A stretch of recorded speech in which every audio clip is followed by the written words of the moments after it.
This episode is brought to you by Thor's Ice Cream, the best ice cream menu in Billingham. Find them at the rink on game days and pick from their range of amazing desserts including the Biscoff brownie and the famous whippy trays, with a choice of amazing toppings. Supporters of the Stars and Buccaneers and proud partners of Starcast. Find Thor's Ice Cream on social media.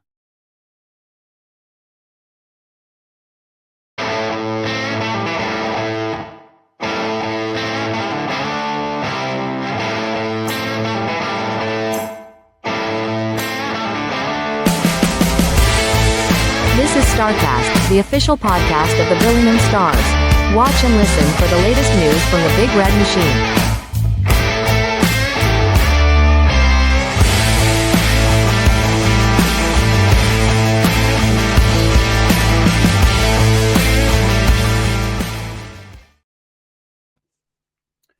Hi everybody, welcome back to another edition of your official Billingham Stars podcast. This is Starcast. Back here for another week talking all things Big Red Machine. Please, you can join us wherever and whenever you listen and watch your favourite Billingham Stars podcast. Delighted to be pleased. Oh, get some teeth. Oh wait, get it properly, Simpson. Delighted to be joined as usual by my usual co-hosts, Carol, Stars Media, and Jono, Stick to the Pod, and Stars Equipment joining us. How's things both? Yeah, all good. Magic. Very good. We'll obviously have a home and home weekend to talk about, which perhaps didn't go quite to plan, but we'll talk about that. And then another double weekend away to Widnes and a home game with the Nottingham Lions to talk about as well. All the results and tables as usual, and copious mentions of Thor's Ice Cream into the bargain. But to kick things off, we do have a guest to join us, and it's to get perhaps a different perspective on the weekend just gone. Pleased to be joined from the Solihull Barons. It's netminder Graham Laverick. Graham joins us. Hi, thanks for jumping on the podcast. Graham, how's things? All good, thank you. Yourself? It was, yeah. We're all right, I think. But for yourself, the weekend just gone probably couldn't have gone much better. No, it was good. Definitely went our favour. Yes, I don't think we can disagree with that. Yeah. One of the things we noticed this year with Solihull, obviously, you have a great start. The weekend gone is a fine example of that, and a big game coming up this weekend at your place. But it's noticeable this year, a lot more strength and depth, and the Barons travelling well as well, which just maybe has held them back the last couple of seasons. Yeah, I think we recruited quite well, to be fair, in the off-season. Defensively, where we probably struggled last season, we probably improved the most there. Yeah. Jono? Yeah, I think we all had discussions through the summer to see who needed what where. Blackburn obviously put their marker down very early. I think D-side did theirs towards the end of the season. What's it like for yourself as a player when you're seeing clubs like D-side obviously retain Witkowski and strengthen, obviously Blackburn go to the lens that they've gone this year? Are you involved in the stuff in the chats at Solihull, or are you sat watching social media thinking, God, I hope we can sign some guys to match these as well? There's not much you can do about it, I don't think, as a player. So, as much as you see these guys signing, you probably have a quick look on, the prospects and whatnot, and it's just one of them. You just play the team that's in front of you and do the best you can in the season, sort of thing. Yeah, because one of the things we've said in the pods this season, Graham, is Solihull went about the business, but they kind of flew under the radar a little bit. They didn't maybe shout about it as much as the Blackburns and the D-sides did. So you're quite pleased that they got the business done, but kind of got it done on the quiet almost. So you're kind of catching people a little bit unawares when they come to play you. Yeah, I think most seasons, not a lot really gets said about Solihull. I just don't think we're much like team. Say nothing. Carol, come in. I do think you did some great business this summer, and to be fair, it wasn't until we did the podcast quite late in the summer that I even kind of looked and went, hang on a minute, they've signed these guys, and that's when my interest was piqued somewhat. I think most people just noticed that Zach had left, but let's face it, you're a much stronger team than you were last season, and you're not going to miss Zach too much. So I don't know. it's a really strong lineup that you've got. I mean, Eggers was the one that caught the eye for me this weekend, and Lewis Allen for a completely different reason, because he was stood outside the changes in Billingham, doing the whole L'Oreal because I'm worth it thing with his hair. So yeah, there's some real talent on that team. So you must be excited and looking for a push for the top, maybe. Like we all are. Yeah, going back to Zach. Zach's my boy. He's but he wanted to go away with his family back to Switzerland. So he was supposed to go back over there not to play. But look how that turned out. But yeah, no. The guys that we have signed are top guys. I can't knock them. And you kind of added to the pretty much as Billingham did. You kept the core of last year, and then you kind of added these guys on top. So that's where the comment that I made at the start is about you're kind of stronger, but you're deeper, and you've got the more depth, like say, more depth on the blue line. Noticeably, I'm sure Nicholas is happy to be having a second line to support the scoring as well. So you've got the depth all around the ice, which makes you a threat kind of throughout the 60 minutes. Yeah, that's right. And we're only going to get stronger. We've got Phil coming back in the next couple of weeks, hopefully. So I think that probably run 4 lines then. So no, sounds good. Jono? My next question was going to be more of like, I know you've signed. It was probably not more the quality that you've signed, but more the amount of players that you've signed to add that depth. Obviously, traveling away sometimes, and I think the club, and we've had conversations in the past, just how much that first line got rode, and how hard they play every night, and it got hard for that first line to sustain for 60 minutes. I think there was a game in Billingham where you were probably in favour, probably the better team for the first 30, 35, 40 minutes, and all of a sudden you kind of fell off a cliff, and Billingham then took over from that with that top line just out on the feet. So is it more about, for you guys, the depth that you've added this year, and more the quality that you can now ride those 4 lines? Well, now you'll say moving forward 4 lines, and you can't afford to, because obviously lads do have jobs and stuff, you can't afford to miss 1 or 2 players, whereas last year you missed 1 or 2 players, everything was off the charts for you. But this year, if you do miss a player, i.e. Saturday, you were missing a top player in Alex White, and it made no difference to your roster. No, that's right. With the depth that we've got, like you say, it allows us, because that was probably our biggest downfall, like you say, in the previous seasons, because obviously guys have got work and that, and other commitments with family, and like Whitey had a family commitment this weekend. Well, it was supposed to be the whole weekend. So did I, and so did Nick. Actually, Nick went away, but he changed his holiday just for the week, and I was away at the weekend with my family down in some in the countryside somewhere. So yeah, I had to basically cancel that and come and play. But yeah, like you say,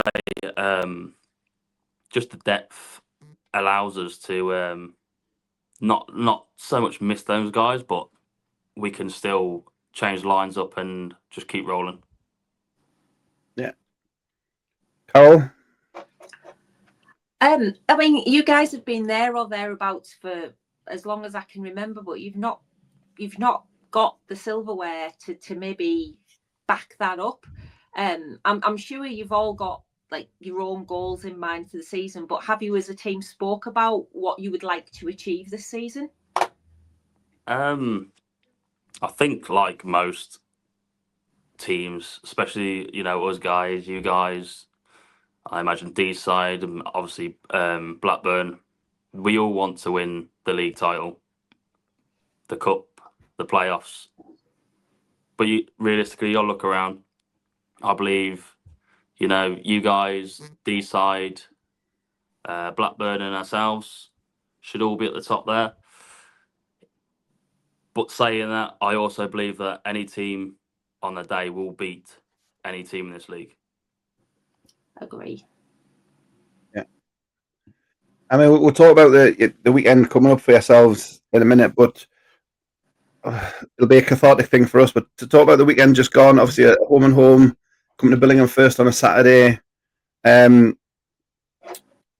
How did you envisage? And obviously, it went probably a million times better than you could have hoped for on Saturday and on Teesside. So, what was your game plan for the weekend and kind of getting the jump on Billingham early, which you did on Saturday? Yeah, I think that was our game plan to start off with. Just get the jump on you guys, because there's nothing worse than you guys going up in that first 10 minutes and the crowd just feeding off it. It's so hard to, just keep rolling with you guys once you get going. So I think our biggest plan was to strike first and try and just stay on top there. Yeah. And as things continue to go, obviously, on one hand we said about you've got more scoring depth, and then we just let Nicholas do his thing and score 4 goals. But short-handers. So, it must have been just obviously you're watching it at the other end, just watching this unfold. It must have been beyond your wildest dreams the way it went. It was, but I don't think the scoreline really reflects the game. I think if you've probably seen the scoreline, you'd think it was a washout, but it wasn't like that during the game. That's very kind, but I think we see it somewhat differently. I don't know. It probably sucks for you guys, obviously, because it's been you guys handing that out in previous seasons. But like you look at the shot count, it's fairly close, to be fair. Yeah. 47-39 was the final. Yeah, we're not a fan of shot counts on this show. We don't believe any of them. And then I wasn't in Solihull on Sunday night. Nearly neither was everybody else. But the Sunday night, obviously, once things finally got going, a bit of a different feel to the game, and obviously a bit more of a battle on Sunday. Yeah, it probably all started off with you guys turning up a bit late there. Probably just put fire in your belly, and I kind of knew when I was in the dressing room. We got off. Well, we went on for warm. You guys weren't there. Finished our warm, got off like we would normally. I got unkitted like I would normally, and then I was sat there thinking, I was like, this is just gonna roll them up knowing full well, they've not had their full warm up. And to be fair, you come out flying. I don't know who it was. It might have been Mossy. Well, one time my back door just caught the top of my shoulder, and that was like the first shot into the game. I was thinking, oh my god, here we go. Yeah, it was a much closer game on Sunday. I think a couple of different bounces of the puck could have gone either way, really. But at the end of the day, Solihull had this really good netminder who kept stopping the puck. I don't know. Foz might just say it was hitting me in the chest there. Probably would. Well, yeah, but I mean, from your point of view, that you have to be in the right place to make those saves. So if we're making it easy for you, you're doing your job, which is nice for yourself. I mean, the stats don't lie over the weekend. 80. What was it? 87 shots for 3 goals. You would take that every weekend, wouldn't you? I would if it was that many. I thought. So what was it for 39 on Saturday? I thought it was 30 on the Sunday. I'm looking at the wrong way around. 39. 70 shots on it. 70. We had 70, I think. Yeah. That's why we don't believe the shot count, because I cannot read. 69 or 70 thereabouts. Yeah, I think it was 73 on 70. Yeah. In terms of this weekend coming up, obviously the big game kicks off the weekend. And it's Blackburn. Obviously, we had a couple of visitors on the forum on Saturday night, keeping an eye on proceedings. And a Saturday night at Hobbs Motor Road, yourself and Blackburn. It's going to be a tasty one, do you think? I sure hope so. First of all, will you know how to get there with it being a home game on a Saturday? I mean, you don't really do many on a Saturday, do you? Do you know the directions? At 7 p.m, I'd rather not be there. I think it's going to be a bit of a humdinger, that one, especially on Solihull ice.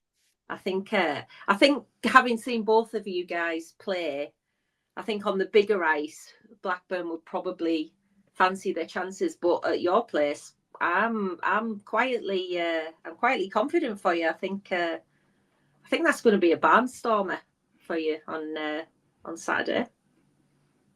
Well, I hope it does go that way. Like you say, it's like I said earlier, any team on their night, I believe, could beat each other. So as long as we play like we did against you guys, and we can defend like we did over the weekend and take it into this weekend coming, I don't see why we don't get the job done. Yeah, Agree. and just looking at you're going into the game as league leaders, because obviously you overtook them with a 6 points over the weekend. So you're going as top dogs with just the points dropped in Hull. The difference really there, 8-0, you're 8-1. So it couldn't be closer. So training this week, plans to be put in place and get yourselves ready for Saturday. Yeah, I think it'll just be our some strategies going on. I'll probably just do our normal drills, some flow drills in there.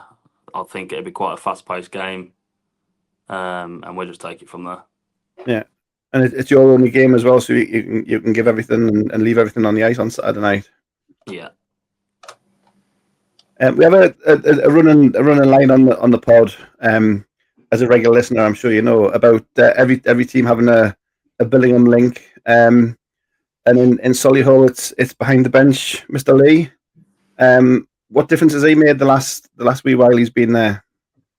Yeah, he's just great all round coach. Obviously being defence as well. His ideal is being defensively first. The last couple of seasons we probably haven't done that. But like I say, so far this season I can't really knock the defence. I think they've helped me out no end. So. And does he teach the hip checks in training? That's what we want to know. There is one guy, Hayward. He loves a good hip check there. There is a sleeping cube. Yeah, you'll have to put him against Leapy for the hip check, because he's a master of that. Do you know anything more from yourself?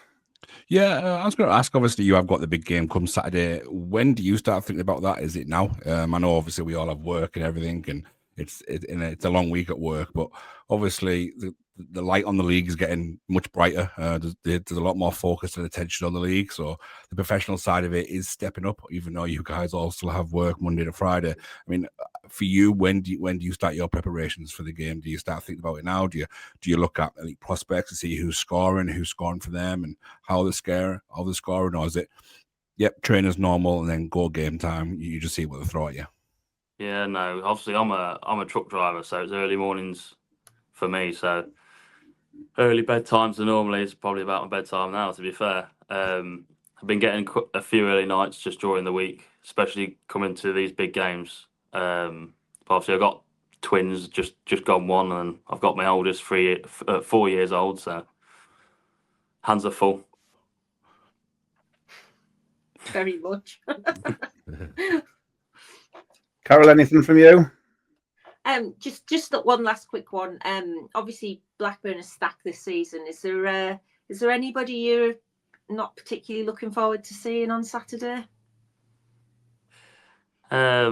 No, I didn't answer Jono there as well on about their players and scoring. I don't tend to look myself. Just play the team that's in front of you, because they are that stacked that anyone on them lines could probably score on the night. So a bit like yourselves, it's just stop the shot, do your best you can. Mm-hmm. No, sounds good. Well, appreciate your time jumping on, Graham. So if it's bedtime, we'll let you get away. Big game on Saturday. Next time, if you're on holiday, same for Nicholas. Holiday comes first. You don't need to worry about the games.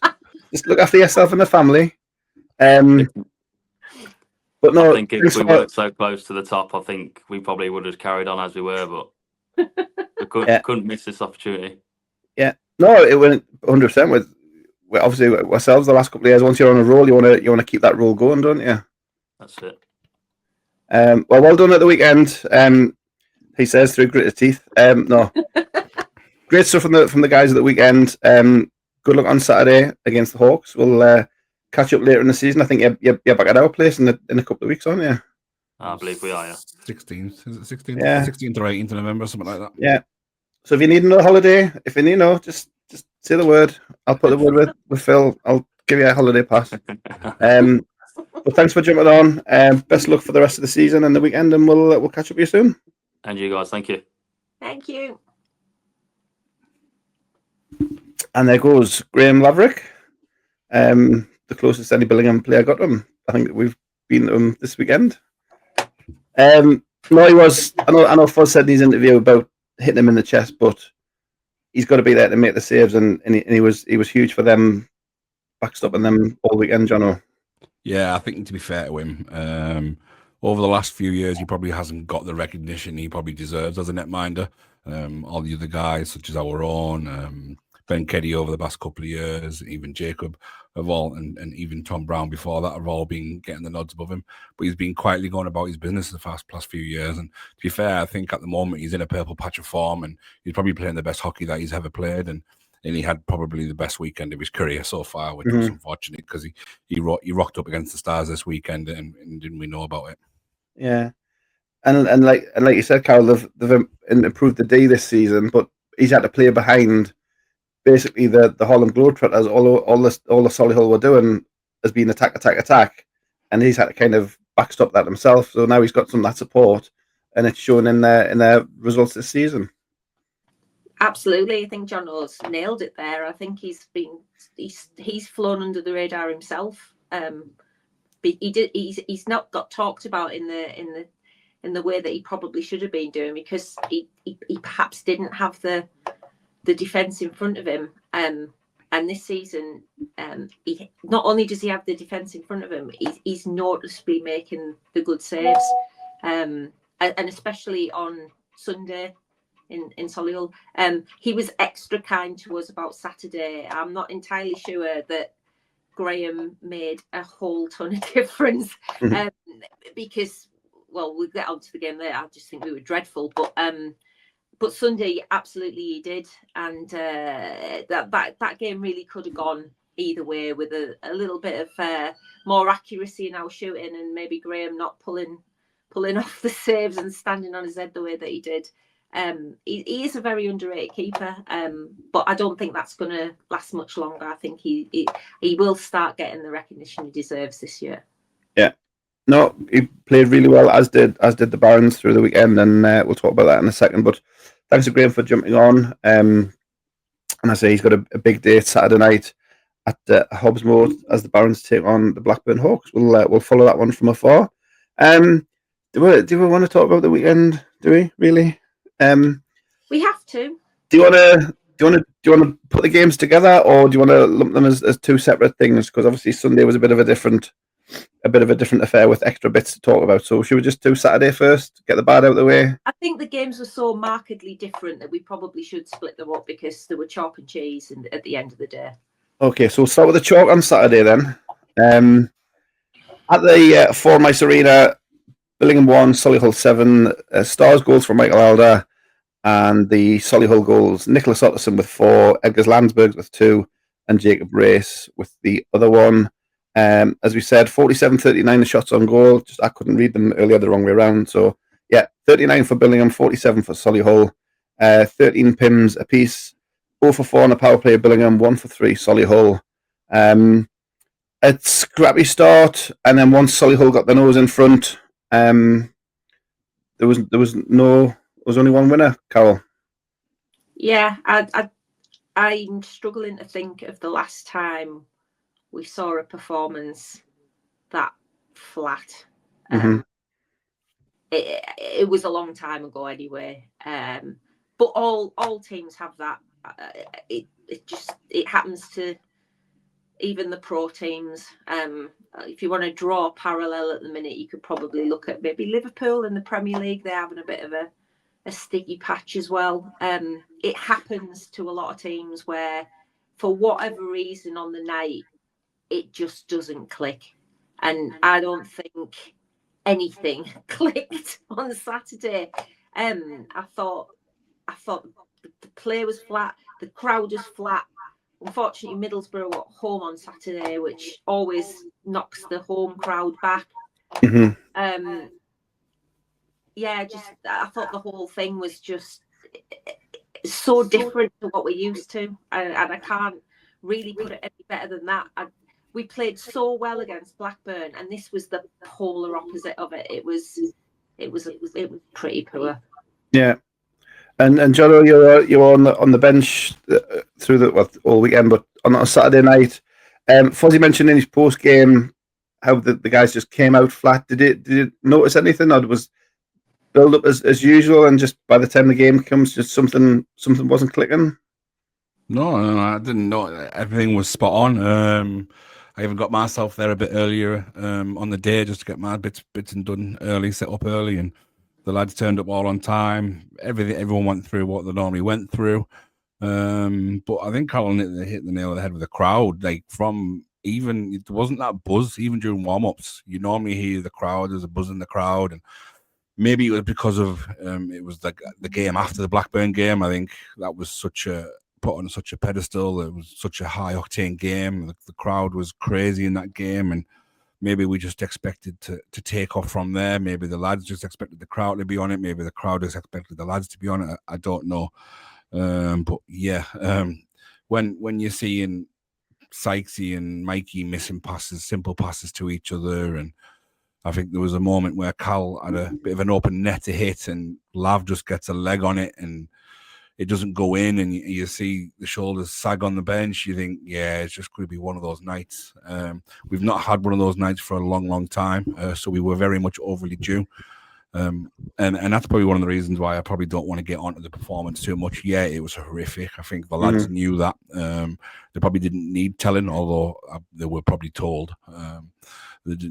And I think the Sunday performance, which we'll get into, very much put a smile back on fans' faces, and there was a lot more pride put into the jersey on the Sunday. But Saturday, I think, without going into details, it happened. I don't think the lads will want to talk about it again. I don't think they want to see anything back from it. No. Thankfully, they probably won't. And yeah, we've been on the crest of a wave for such a long time, and we get to rebuild again now. And that's probably the good thing about it. Our season probably won't get any worse from here. I don't think it can anyway. But yeah, we've got a big weekend coming this weekend, and we'll see how we go from there. Yeah. Yeah, I mean, I say in post game, myself and Carol were talking to Foz, and we couldn't think the same as yourself. We couldn't think when was the last time, because normally when we've had these games in the last couple of years, particularly, somebody stepped up, be it a line or a couple of players. Somebody stepped up. On Saturday, pretty much 1 to 18, everybody had an off night. Everybody was flat. And like you say, possibly it is just chalk it up to one of those things. It's happened. We'll learn from it. We did bounce back on the Sunday, not quite to get the win, but we bounced back, and this weekend will be the kind of judge on how we have bounced back. But after 2 years of what we've enjoyed, like you say, possibly it was overdue to happen. Talking about the opposition, because we did mention it when we were talking to Graham Laverick. We know how good Nicholas Otterson is. We don't need to give him the freedom of the Forum Ice Arena. But he had that on Saturday, and he scored 4. I thought he scored 5, but he only scored scored 4. And only one of them was short-handed, but really 2 or 3 of them were, because the clock just ticked over. But yeah, given Nicholas the breakaways that we did, but as Carol said, that the big difference was that second line: Landsbergs, Riley, and Mulcahy. Dan Mulcahy on the second line, and having that extra scoring line takes a huge load of pressure off Otterson, and it allows them to be a more dominant force, which showed Carol. Yeah, I mean, there's not a lot more we can say about Nicholas Otterson, because he's been around this league so long now, when perhaps he should be plying his trade higher up. He clearly loves it at Solihull, and I'm sure they're all very grateful that he does, because he's a fabulous player. And you certainly don't give him the space that we did on Saturday, because he doesn't need asking twice. 4 goals on the night. Just every time he stepped on the ice, he looked like he was a threat. But he's not the only star of the show anymore, and that's the difference for Solihull this season. They've got other lines, they've got other players, and I'm intrigued to see how they match up with Blackburn on Saturday, because I think offensively the two teams are quite well matched, and it'll be very interesting to see who comes out on top on that one. Yeah, because we talked with Graham Laverick, Jono, the recruitment they've done over the summer quite quietly, but they have had a lot of NIHL national experience as much as perhaps not quite as much as Blackburn, but a considerable amount of NIHL national with the likes of Landsbergs, Lucas Price, Tyler Nixon, all experience of the higher division, and it shows, it gives them that strength and depth, and it makes them a threat for this division. 100%. I mean, I think I mentioned it with Lav there. I don't even think it's the quality that they brought in. It is that depth. If they can get Otterson off the ice for 2 or 3 shifts where he's getting a rest, he's going to be a problem for 60 minutes and not 45 minutes a game, which was the problem for Barons over the last couple of 3-4 years. So now he's off the ice a little bit more than they would probably want, because obviously he's very talented, but he's getting rest. He's off the ice longer. He's getting a lot of air at those lungs for him to go again. But they've managed to add National League quality as well to the team.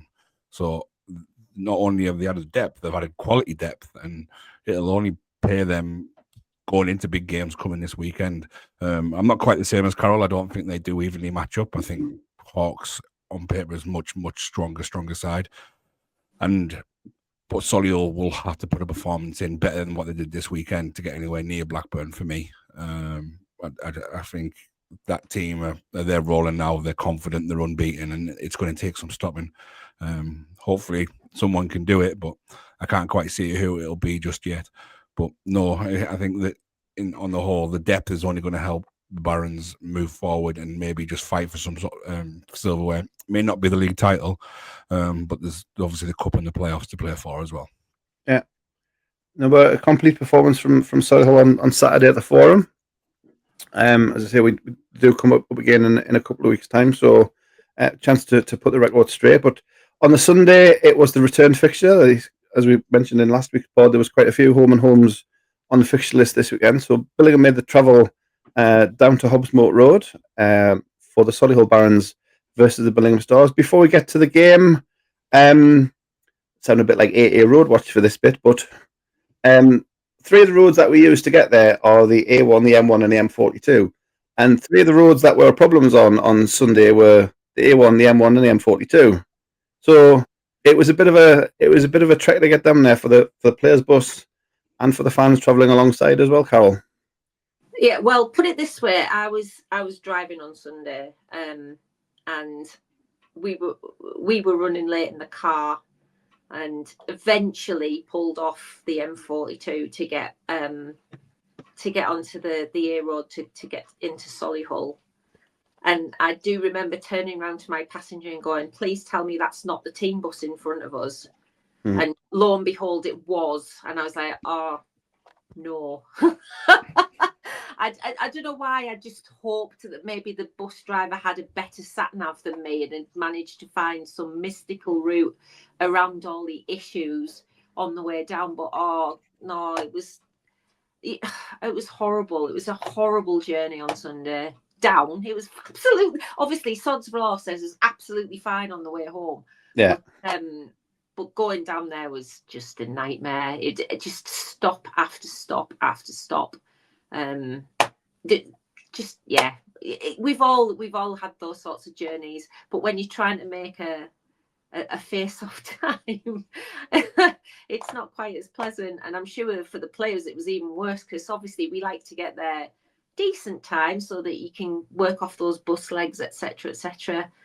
But not to be. It was just horrific. And there's no other word for it. It was a bad travel day on Sunday. Yeah. And the team bus, Jono, Fozzie said in his post game with Carol that he did a bit of a team talk on the bus. So once the bus did land, the guys could get off and get kind of ready to go. A 5:30 kickoff would mean a warm up around 10 to 5. So what time did he land at Hubs Moat? About 10 past, wasn't it? 5. Oh no, it was 5:25. I know. I got there. Or 5:20. I managed to get past the bus, Yeah. and I got into the rink at about 10 past 5, something like that. So you It'd have been about 20 past 5. I think we arrived in the rink, and then obviously we're trying to find how long we get. After a 5-hour bus journey, you think there'd be a bit of empathy and just, yeah, lads, get yourself sorted and get on the ice and get your 15 minutes in. But no, there was none of that. Logistically, trying to get everything set up, trying to get the kit sorted for the lads so they can get the sticks done, get the skates done. Yeah, it was just maybe, I don't know, maybe it worked in our favour where we just didn't have time to think and we just had to do. And maybe that worked in our favour. But yeah, 5 hours on a bus to anywhere isn't the best, but 5 hours on a bus to Solihull it just sucks big time. Yeah. And then the warm up, obviously, we'll talk about what actually happened in warm up, but there is provision in the rules of competition for such an eventuality, which I can read from you now. In the event of a late team arrival, which was, the warm up will be reduced to a minimum of 15 minutes, after which the game will commence immediately. The referee may adjust the length of warm up for safety or operational reasons, but no further delay to the scheduled start time will be permitted without league approval. So a minimum of 15 minutes. What happened in warm up, Jono? So lads went out on the ice at was it 5:27? Was it? Something like that. And we were due off. We thought it was 10 minutes, so we thought we were due off at 5:43. Put it that way. So next minute, about 2 minutes in, the curtains are opening, the ice machines getting the engine switched on. There's an announcement coming over the tunnels to get off the ice. Obviously, no information had been relayed to anyone. Obviously, people are starting to get heated. I had 1 or 2 arguments, believe it or not. But yeah, 6 minutes later, we're off the ice. Solihull management telling us we had to get off the ice. There's no such rules for our warm-ups. But obviously, unfortunately, he made a big error, and just thankfully no one received any major muscle injuries. Yeah. Because that's the main reason. That's why it mentions health and safety, because for that very reason, guys on a bus for 5-6 hours, and if you expect them to play ice hockey, you're waiting for muscles just to snap. So it is a safety thing. And it's not a secret document that we've got special access to. It's on englandicehockey.com. If you search for the documents and the rules and regs, it's all there. NIHL rules and competition. It's not a secret document. It's there. And it should have been adhered to. But as I say, luckily, no injuries relating to the lack of warm-up. So when the action did commence, we'll give the quick box score, and then we can talk about the on-ice action. Solihull 4-2 winners on Sunday. Their goal scorers from Alex White, from Matthew Morris, from Jacob Race, and from Jake Riley. The Billingham goals from Ian Brown and from James Moss. The netminers were the same again as from it was Mark on Saturday, wasn't it? Jacob on Sunday. Yeah. 40 shots on 4 goals for Jacob, 31 shots and 2 goals for Graham Laverick, formerly of this podcast.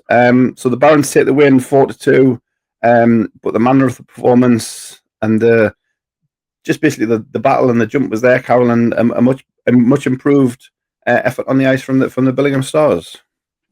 Yeah, I think I got the feeling it was one of those. Well, everything's going against us. We're just gonna battle, because everything did kind of go against us on Sunday. Travel, warm ups.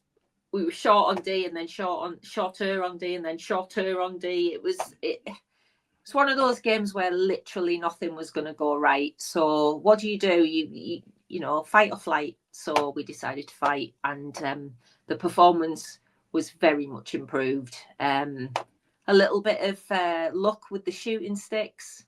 Who knows what might have happened, but certainly it was a mile away from Saturday. And all credit to the lads for bouncing back the way that they did in the circumstances that they did. It was good to watch from the perspective of at least everybody's heads hadn't gone down after Saturday, and they were kind of, oh, we're here again. It's not, you know, when nobody likes going to Solihull, fact. And it was just pleasing to see the reaction that we got as fans, because there was quite a few travelling fans there and who would battle through the same traffic. And it was good to see that it wasn't, I was about to say in vain. I guess from the point of view of the points, it was in vain, but the fans were rewarded with the performance that we wanted to see. Yeah. And after all of the pre-game shenaniganery, Jono, once the action started, from your place on the bench, the atmosphere a ton better than Saturday. Yeah, the lads were loud. The communication was clear between them all. They knew the job in hand. And as Carol said, I think a bit of luck, and the result could have been very, very different. I think I said to Carol maybe on a Sunday, it's just when you go to Solihull, you've just got to go up against Solihull and things, and that's just what it is when you go to Solihull. It's just, you can't put your finger on what it is or how it is. It's just Solihull and things, and it's a tough place to go. I mean, one of our players had his glove took off him while it was on his hand, so. I mean, that just tells you everything you need to know about the place. It's a hard place to go. It's easy to just hide behind whatever it is, just sit there and watch the time tick away and get back on the bus and get home. But no, credit to the lads. And I think as well as a fan base, it's a bit of I think we're a strange fan base to the point where, yeah, we're not bothered if we're winning every week. My God, do we enjoy it when it happens and we win every week? But as long as those lads are working hard and putting 110% effort in, even if we lost 7-1 with 110% effort in, that it happens. You lose games. It's just the way it goes. Yeah. But no, the lads put an absolute shift in on Saturday. Obviously, one or two things happened through the game where we lost a bit of manpower as the game went on. Busy night for Sadie on and off the ice for various things. So a big shout out to her. She had her work cut out jumping over those boards. She's not the tallest person in the world herself. But no, an absolute shift. One the lads can be proud of. They were quite bubbly and cheerful on the way home because I think they knew it was 110% effort in, and when that happens, you don't always get your rewards. Mm-hmm. Yeah, like you say, going back to Saturday, I think the guys will have known. They'll not need Fozzie to tell them, or Alan to tell them, or the captain to tell them, or the fans to tell them. The guys will have known Saturday was a one-off. Put it away and get back. So if they've done that and they've bounced back on Sunday, that bodes well for the going forward. And I say, if the guys who took a bit of a knock on Sunday recover, and we can go with a fullish bench to witness and at home to Nottingham. You're on about the fan base, Jono. Would you say that makes us insufferable to some people, or is that just the way we are? Suck it up. It's the way we are. Yeah, very good. Anything more on 8 o'clock in the morning? They will be listening to this. I can guarantee it. Love or no love, they'll be listening at 8 o'clock in the morning. Well, hopefully goes off. He'll be the advert for us, and we'll draw them all in. Even in Solihull, if you're listening. They are.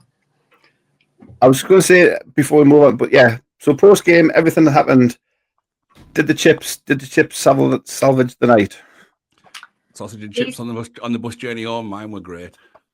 I have a confession to make. I didn't go to the chippy on Sunday.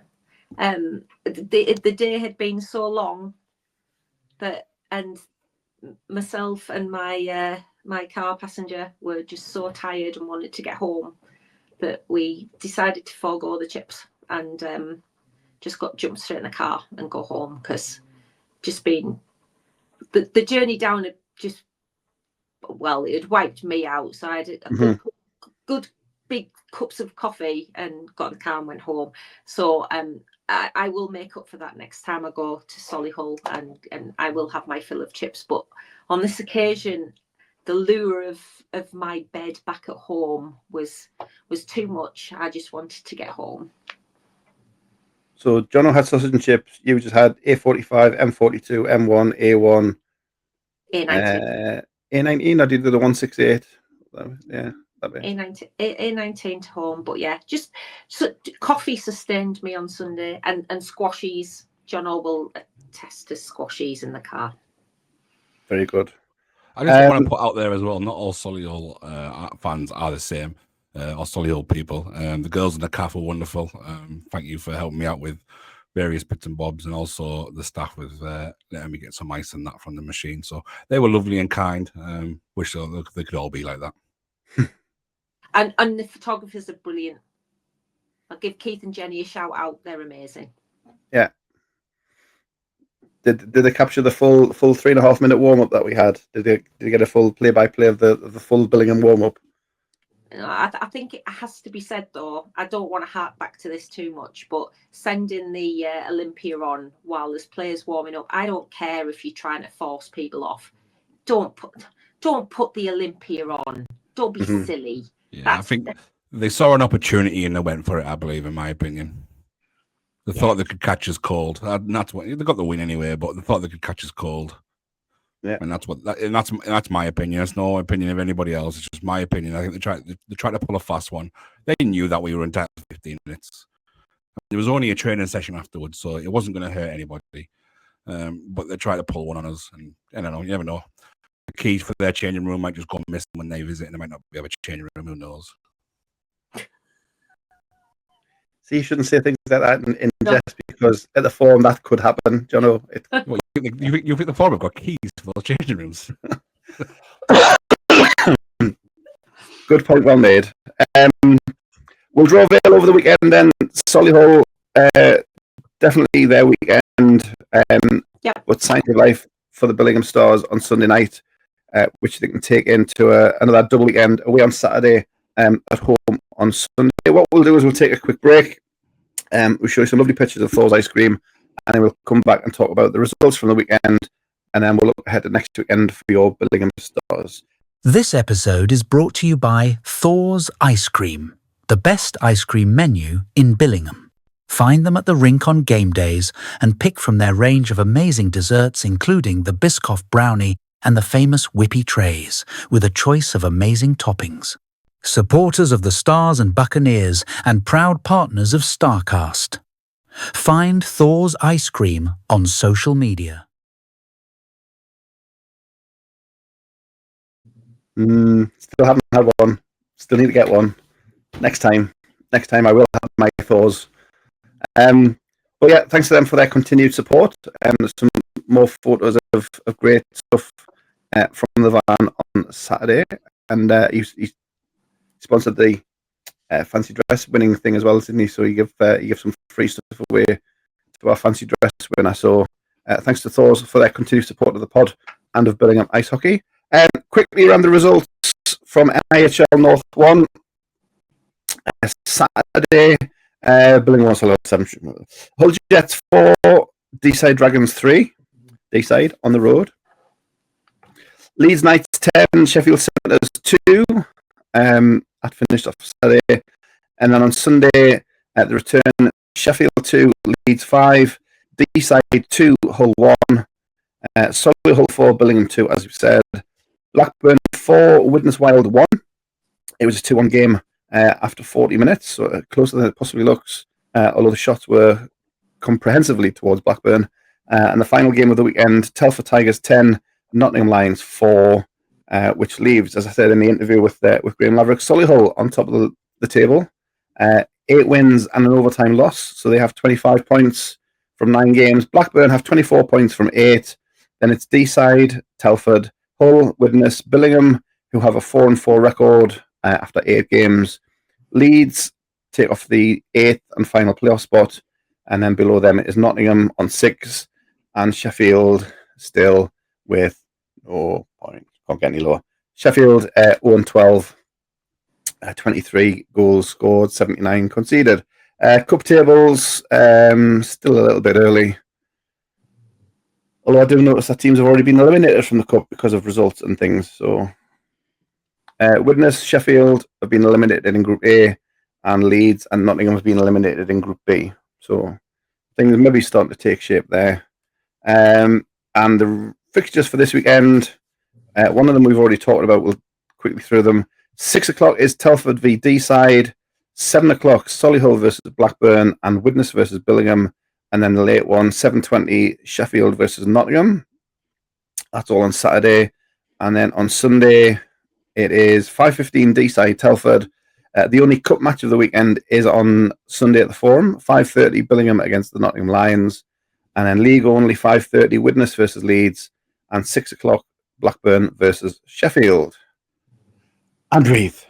Carol, anything from the results of the weekend? Hull v Deeside, the home and home there. Now these guys battled it out last season as well. There was quite a few close results between them, overtime shenanigans and all sorts last season, and they seem to have rolled that over. Hull have picked up Aidan Dancer, who iced last weekend. I still think Deeside have got this fantastic team for this year. I think I was shocked again when I saw the result on Saturday, but maybe I shouldn't be now. I'm starting to think that Deeside are kind of flattering to deceive, aren't they? They're clearly very talented, got a very talented team, but they seem to be struggling, and especially on the road. So I thought I saw the result on Saturday, and I thought they're gonna do what they did to Leeds the other week, and turn that around and score a bucket load on Sunday, and that didn't happen. So they've evened out the weekend, but by the odd goal in both games. So I was quite surprised by that. Hull clearly are starting to click a little bit more, and Aidan Dancer will undoubtedly make them a better team. So yeah, I guess that was the one that caught the eye for me anyway. That series. Yeah. The second kind of weekend run, and Deeside have kind of failed on the Saturday away game, and then kind of bounced back. But as you say, they didn't bounce back as much as they did previously. So we'll keep an eye on things with the Dragons. Jonathan, anything? Jonathan, but I'll go all posh again. Sunday name. That was a trouble. Jonathan, no. Anything from you, Jono? Anything catching your eye? No, same game. I don't know what it is with Deeside. I think we had many a conversation about them last year, and I think it could be running into this year. They've just got defensive issues, especially on the road. When you need to be more defensively sound on the road, where things are a bit more difficult, need to be a lot more tighter. It seems they're a bit more open and flamboyant. So the coaches there, Mr. Clancy and Mr. Witkowski, got a bit of work to do defensively at Deeside, or their season could derail very quickly before it even got going. Yeah. So we went through the fixtures. So again, some interesting fixtures. Solihull, Blackburn, obviously we talked about, and we'll talk about the Billingham games kind of now. We shall. So a double header weekend coming up for the Billingham Stars. Away to Widnes, 7 o'clock on Saturday, the much improved Widnes Wild, and then a return at the Forum on Sunday for an important league and cup match as the Nottingham Lions come in on the Sunday afternoon. Widnes, first of all, Carol, we've talked about them. I say the performances that they've put in this season, the players that they've added. The recently added AJ Heron still appears to be settling in very nicely. So Widnes isn't the trip it was last season, for sure. It's not, but Widnes still are a bit Jekyll and Hyde for me. They're putting in some great performances, and then they'll put in the odd one that harks back to last season. So they are much improved, but it depends which Widnes turn up on any given night. Now they put in a really good performance on Sunday against Blackburn. Mm-hmm. Kind of later on in the game that Blackburn got a grip of that one. And that's no mean feat on Blackburn's ice, to be fair. But then you look at previous results on their own ice, and they lost by 4 to Solihull. I do think it just depends which Widnes turn up, and if the Widnes that we've been praising so much turns up on Saturday, then we've got to make sure we're putting in the sort of performances that we put in against Blackburn and Sunday Solihull, and we need to get back on a winning roll and quickly. So Saturday is actually looking like a really big game for me. I think we need those points. It's no good turning in good performances if we don't start turning some of those good performances into some points. So, and so far we've turned in 2 great performances and got knout. So we need to change that. Yeah. Take the energy from Sunday, Jono, and take it down into Widnes. As I say, Carol's highlighted possibly a couple of the guys we need to look out for. But if Billingham focus on their efforts on Saturday night, we can get the job done. If it's as simple as that. I think we said that last week, taking that Blackburn energy into Saturday's game, and look what happened. Kind of going to go the opposite with what Carol said about Widnes, and they're a bit Jekyll and Hyde. I think we kind of got to look at ourselves a bit more here. If this was 4-0, Billingham Stars going to Widnes, you'd probably be confident of, we'll win this. But we're 0-4 Billingham Stars going into this game, and that is concerning for a team like Widnes, who are pushing a lot of teams. They might not be getting the results themselves, but they're certainly pushing teams to the max. And they pushed us very hard last year and could have caused us a bit of a problem if it wasn't for a bit of magic from Conor McNulty. The lads have got to be on it, and they've got to be on it big time. And I don't know if it's more about performance. I think, again, it's going to be about grit and effort, and putting that effort in and working together, and doing the hard yards, because I don't see it being a run-of-the-mill game for us on Saturday. I think it's going to be a very, very tough night, and it could be a bit hard to watch at times. A friend of the show, Luca Tasadri, was in net on Sunday at Blackburn. 46 saves he made, letting in 4 from 50 shots. So we know what he can do. As I say, AJ Herring is a recent addition, but they've brought back the likes of Flynn Massey, who was one of their Scottish contingent that they had previously, but he's starting to link up well with himself, Robbie Thompson, Will Daly, who's formerly of the North East Parish. He's back down to Widnes. So they've got those signings, and we'll see what happens. But you've got to take, obviously, we'll see what the mood is at training, but taking the whole weekend to say discard Saturday, take the energy of Sunday, and see who's available. Obviously, when we count the walking wounded from the weekend, but we'll see what happens on Saturday night.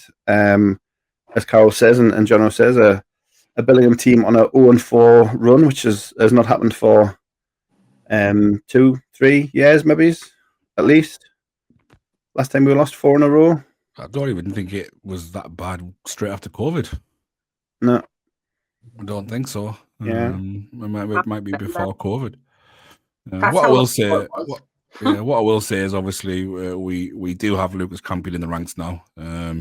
He was only 1 training session in, and then thrown in against the Barons this weekend. I think 2 big training sessions from him this week will be very vital. I think he showed glimpses of what he can do on Sunday. Lots of energy, great skater, moves the puck quite well, and I think he could probably bring a bit of fresh air through the lineup during the week at training and come to the games this weekend. Yeah. No, good shout. Completely overlooked by the guest and talking straight into the result. We missed the addition of Lucas Campion. So we'll see what, obviously, a home debut, perhaps not to remember, but some good touches, as you said, and Fuzzy mentioned him in his Sunday post game. So that's Saturday night league action in Widnes. On Sunday, we return to the Forum, a league and cup encounter. Not often we say this in terms of a cup game, but it's kind of a must-win against the Nottingham Lions if we're talking cup qualification, having the defeat in Telford, which is a cup game. So it's still kind of in our own hands, but we need to get the cup win back in our favour. And starting on Sunday, the Nottingham Lions, and again they've been Jekyll and Hyde seems to be a bit of a theme. They've had flashes this season, but in the last couple of weeks possibly returning to type. Carol. Yeah, they're struggling a little bit, Nottingham. If you look at their away form in particular, they've suffered some three double-digit defeats in a row, I think. I don't know if they are in a row, but certainly Telford at the weekend got 10, Deeside got 10, Blackburn got 10. They're struggling away from home. It doesn't give us the right to think that's a gimme by any stretch of the imagination. Not when you're on a bit of a run like we are, but certainly, but Nottingham are struggling a little bit.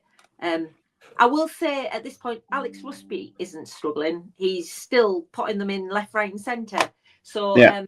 He is their one massive bright spot, and definitely the one that you got to keep an eye on. But Nottingham in general have yet to find a gear on the road, so they'll be looking at us as a wounded animal, though, and it is a chance for them to start getting on some sort of roll away from home. So again, not a gimme by any stretch, but Nottingham are in a bit of a sticky patch. Yeah. Alex Rushby had 2 goals in Telford on Sunday, takes him up to 16 for the season. So he's picking up where he left off last year and then some. It must have been against Nottingham, John. It's not many times we've said that before. No, and if our league forms to go by anything, you could possibly say the cup's going to be one of our main objectives now. Can we retain it? I don't see why not, but performances do needed to change, and no better way to get that going against Nottingham at home. I'm sure the crowd will be itching to get going after what they saw last weekend, and they'll probably feel as though they'll need to play a part to get the lads going and get behind them. But I think as well, just the players, I think they'll want to not put an apologetic performance in, but put something on for the crowd to say, we understand last week was below par and we're going to be on it from now on. And I think obviously it's going to have to work both ways. And I just hope they have a good week of training. I hope nothing's too serious from the weekend and everyone will be training this week. We'll find out as in the coming days. But hopefully everyone's fit and raring to go, and we've got a big weekend ahead. Yeah. And it is the way the fixtures are falling. It's going to be our remembrance ceremony as well, pre-game, because we don't have a home fixture next weekend for Remembrance Weekend itself. So we will be having our remembrance ceremony, which is always wonderfully observed by the fans. So hopefully a more traditional Sunday home game, an opponent that we can kind of go with.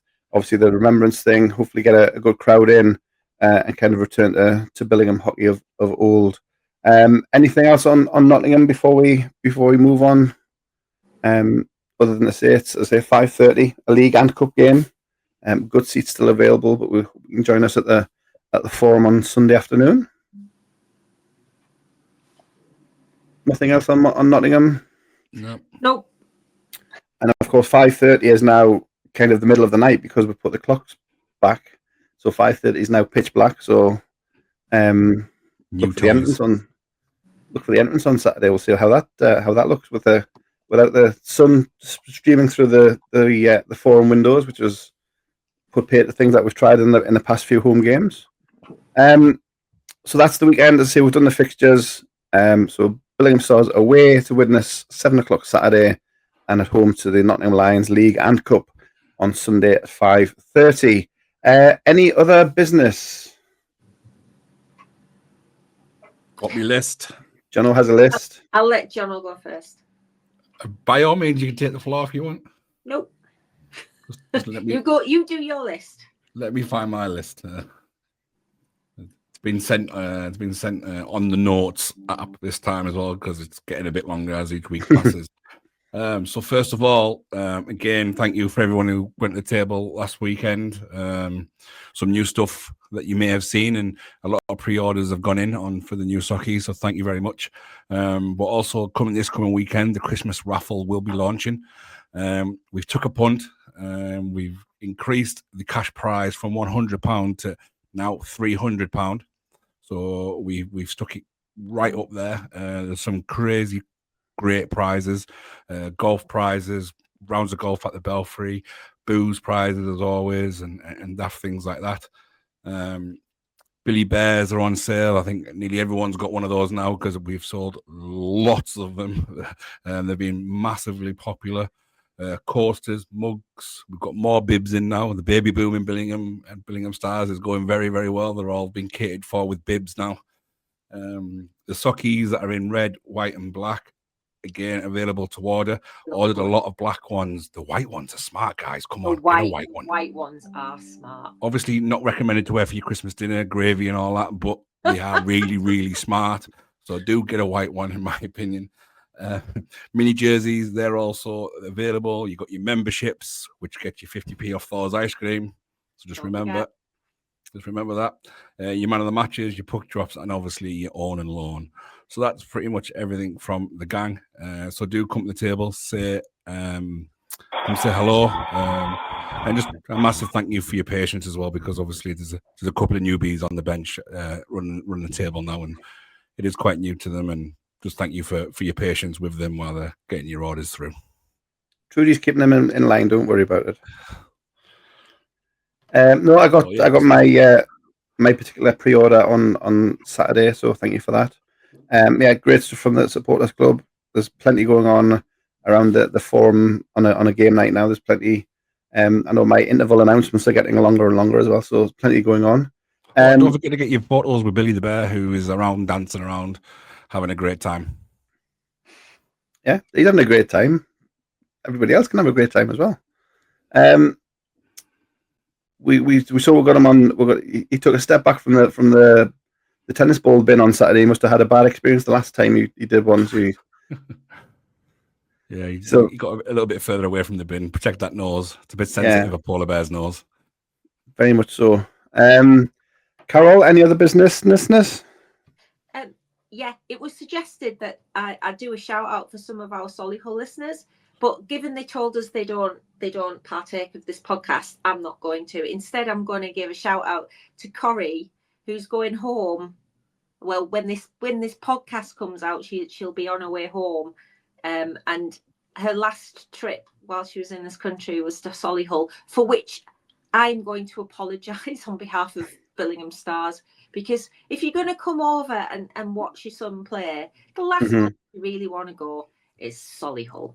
But we made her do it, and she suffered along with the rest of us. And I think, to quote Corrie, that's an experience.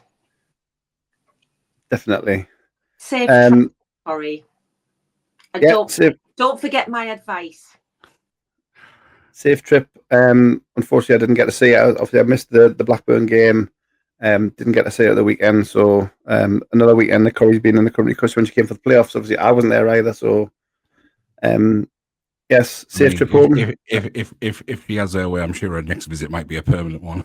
We'll have a we'll have her back in the Billog family before too long, I'm sure. But yeah, thanks to the comments on NIHL North for who does and doesn't listen to these insufferable Billingham podcasters. They don't listen, but apparently people send them clips. Yeah.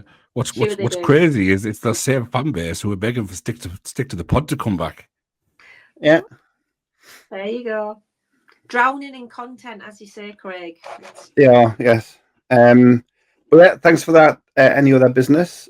So we'll draw a veil, just gone past the hour mark. So thanks to Graham Laverick for jumping on what seems like eons ago. Great job from him at the weekend, and wish him continued success, except when he plays Billingham anymore. But yeah, great job from him. Thanks for jumping on. Thanks to Carol. Thanks to Jono for their thoughts, as always. Wherever you watch, wherever you listen, or if you listen but pretend that you don't, just give us a like, and there was an anonymous like. Anonymous. You've got to extend that now. It's wherever you get your clips from as well. Wherever you get your clips from. Wherever you get your clips as from. Long as who's sending the clips has liked it and shared it and downloaded it legally, I don't mind. But yeah, so if you watch us on Facebook or on YouTube, or if you listen on Spotify or Amazon or Apple or any of those podcast people, we're just everywhere. We are the insufferable Billingham Stars podcast. So we're coming whether you like us or not. But yeah, if you are listening, give us a like, a share, a review. 5 stars preferred, but we'll take anything, to be honest. And we'll see you for the next edition. We'll talk all things Billingham Stars once again. But a reminder, we'll see you at the Forum on Sunday afternoon, 5:30 for a league and cup encounter. Billingham Stars against the Nottingham Lions. But we'll leave it there for now. Thanks again for whatever you do, listening and watching. We'll see you soon next time on Starcast. Thank you for watching and listening to Starcast. Follow us on social media and remember to subscribe and leave a review on your podcast platform.